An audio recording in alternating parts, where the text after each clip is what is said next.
मृत्युलोकी एक नगर त्याचे नाव पंढरपूर.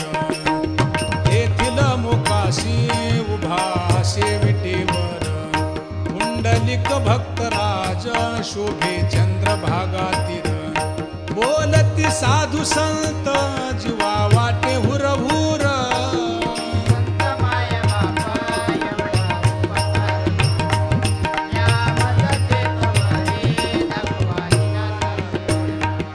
मज नाही हात पाय डोळा पडली झांपड. कर्ण हे बधीर झाले वाचा बोले बोबड. नाक मुख गळू लागले लाळ आणि शेंबूड. स्वाना परिगती झाली अवघे करती हाडा